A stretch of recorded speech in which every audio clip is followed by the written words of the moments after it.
But at that time, you thought so for sure, like I could make it, but Yeah. basketball wasn't not in your I didn't, to be future. honest, my freshman year, I didn't even want to play hoop that year. Yeah. You know what I'm saying? I wanted to focus. I wanted to get in the weight room and everything. I wanted to play varsity the next year at Roselle. You know what I'm saying? So that was my focus. Was like, so you didn't even try out or nothing after that? I didn't. Actually, I got in trouble with my pops or whatever.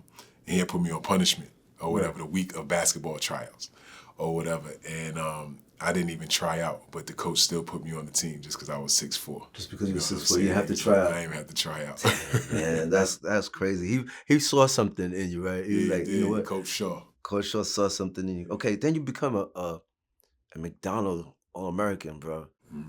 Like, that's crazy. Like, okay, the first 3 years just learning. Now I'm an All-American with who was on that team? Like, we had like Quinn Richardson, Corey Maggette. Who else in my class? Rashard Lewis. We had a bunch of dudes that made it. Dan Gazarich. Who else? Eric Barkley. Ronald Curry. St. John's, Eric Barkley, right? Yeah, Jeff Capel.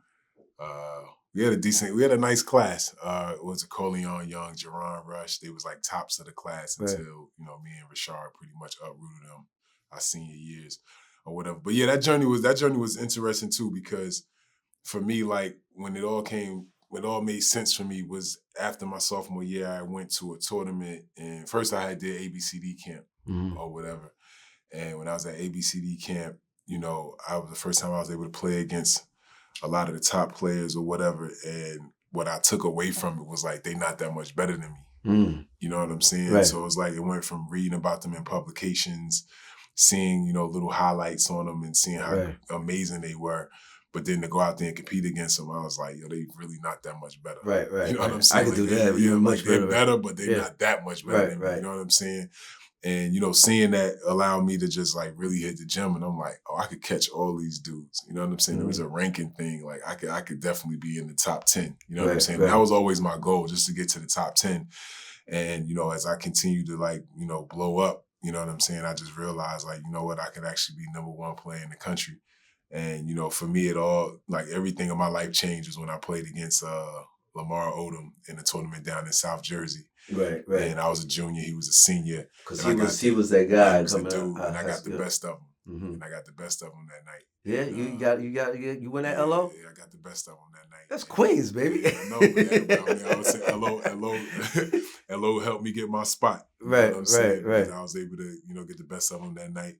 Everything changed for me, the way everybody viewed me. And, next thing you know, I just shot up to charts, and then I went to All-American camp that summer and dominated that. And the next thing you know, I was number one player in the country. Wow, that sounds like what happened with Lenny Cook, and here comes LeBron, and he just shot up, and that was it. Once everybody saw him at ABC, was that ABCD camp, right? Yeah.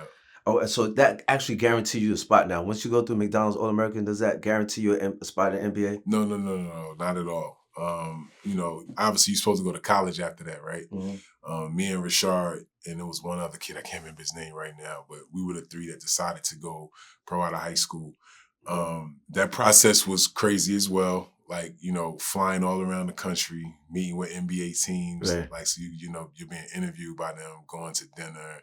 You're a high school kid going through this. Right? Yeah, I'm 18, 17 years old. Like, I don't know. You know what I'm saying? But obviously at that age, you're very honest, right? You don't know how to bullshit people too much. Right. So, you really got to allow these teams to get a chance to know who you are as a person, ask you about your families, different things like that. And then the next day they put you on the court. And you got to go through all these drills. Sometimes they may bring in other players that is your position so that y'all can play 1-on-1, 2-on-2, 3-on-3, whatever.